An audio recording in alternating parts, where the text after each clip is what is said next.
ভাইরে ভাই, যেই গরম পড়ছে মনে হয় ইলন মাস্ক চাচার রকেটে চড়ে সৌরজগতের সবথেকে শীতল গ্রহ ইউরেনাসে গিয়ে শুয়ে থাকি। একটা ব্যাপার খেয়াল করছেন, আমাদের শরীরের ঘাম শুকিয়ে যাওয়ার পর শরীর ঠান্ডা হয়ে যায়, কিন্তু কেন? চলুন জেনে নেওয়া যাক।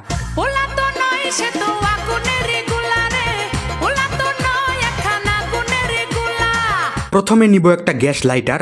লাইটারের ভিতরে থাকা বিউটেন গ্যাসটা তরল অবস্থায় আছে দেখেন।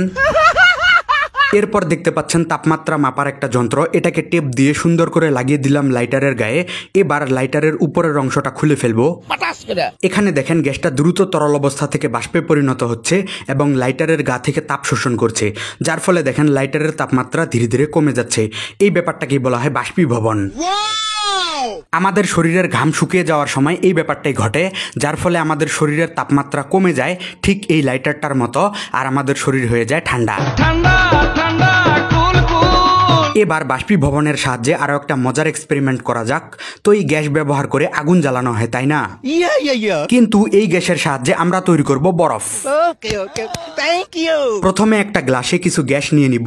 এই কাজটা খুবই সাবধানে করতে হবে, কারণ এটা বিউটেন গ্যাস। আগুনের সংস্পর্শে আসলেই কিন্তু খেল খতম। এই পলিথিনের ভিতরে অল্প একটু পানি দিলাম, তারপর এটাকে তরল গ্যাসের মধ্যে ডুবিয়ে দিলাম।